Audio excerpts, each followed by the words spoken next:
I knew something was wrong the moment my phone lit up at 11:47 p.m. Not because of the message, because of the silence. My wife didn't text silence. She filled every empty space with noise, emojis, half-thoughts, little updates no one needed. But that night, the screen glowed with only 3 words. I'll be late. No period, no explanation, just distance. I stared at the message longer than I should have, long enough to feel my heartbeat slow instead of spike. Late? Again?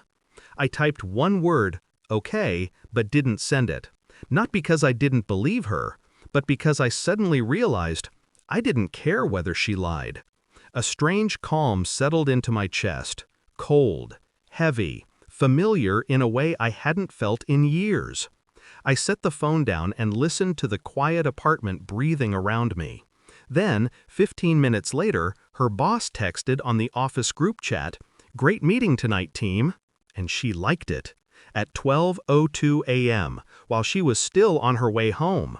I didn't react, didn't throw my phone, didn't feel anything except the faint click of some internal switch turning off. I just watched the 2 messages hover on my screen like coordinates to the place where everything in my life had quietly shifted, where something had finally broken.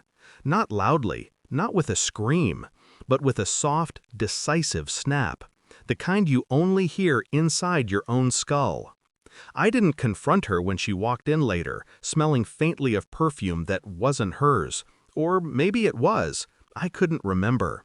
I had stopped noticing her scents weeks ago. She smiled, forced, tired, guilty. I responded with a nod, calm, steady, observant. She slipped past me with a rushed kiss on my cheek, the kind designed to hurry truth out of sight. I sat on the couch and watched her move. Her phone never left her hand. She turned it face down when she set it beside her. She angled her body slightly away from me. She laughed too quickly at a message that wasn't funny. Normal people would call this paranoia. I called it clarity.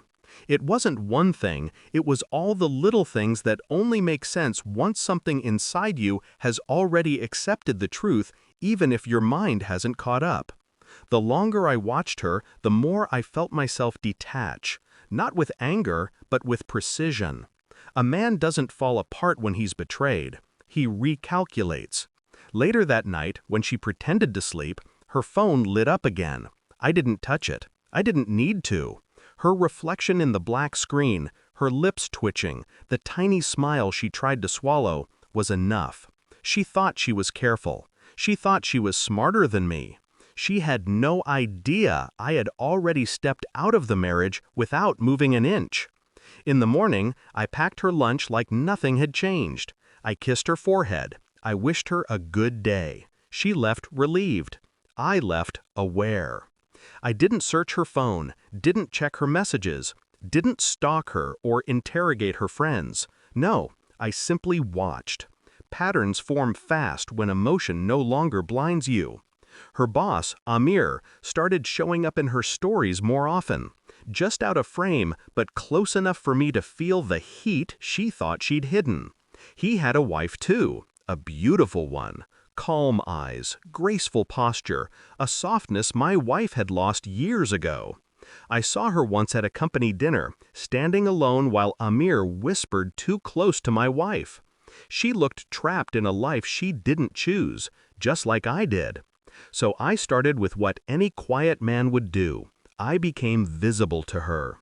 A polite greeting one day, a shared joke another, stolen moments where our spouses weren't paying attention. Not flirting, just understanding. People underestimate the power of being gently seen. While my wife and her boss built their secret world in the shadows, his wife and I were building something cleaner. Not love, not lust, just truth. Unspoken, unforced. A mirror to each other's humiliation. Every night, I'd lie in bed beside my wife while she texted Amir under the blanket, and I'd think of his wife, sleeping on the other side of the same lie. Quiet bonds form faster than loud ones. By the time I pulled phone records, by the time I traced her location history, By the time I confirmed every suspicion without confronting her, I already knew what my revenge would be. And it wouldn't involve shouting. The proof came on a Thursday afternoon, 6 hours at a hotel, 4 texts between them titled "Meeting," 2 employees who confirmed late nights. One truth: she was sleeping with him. I didn't confront her that night. I waited until Saturday morning. I placed the printed report on the table as she drank her coffee. She froze. Her eyes darted across the pages. Timestamps, images, receipts. Her voice cracked. Mine didn't. She whispered, "How long have you known?" I sipped my coffee. "Long enough." Her hands trembled. Her breathing broke. The panic rose fast, messy, uncontrolled. I watched her unravel without moving a muscle. The company's annual party was 2 weeks later. I attended with his wife. Not holding her hand, not flaunting anything, just appearing with a woman who finally looked alive. Amir's face drained when he saw us. My wife stood behind him, pale, desperate, shaking. I smiled mildly. "Your wife is amazing," I told him. "Calm, gentle, deadly." His jaw clenched. His wife blushed, confused but not resisting. My wife looked at me as if seeing me for the first time, as if realizing too late that quiet men aren't weak, they're patient. Amir stepped closer, low voice trembling. "What the hell do you think you're doing?" I leaned in just enough, returning the favor. He broke before my wife did, and she broke completely. I left the party early, alone, not with his wife, not with rage, not with grief, just with clarity.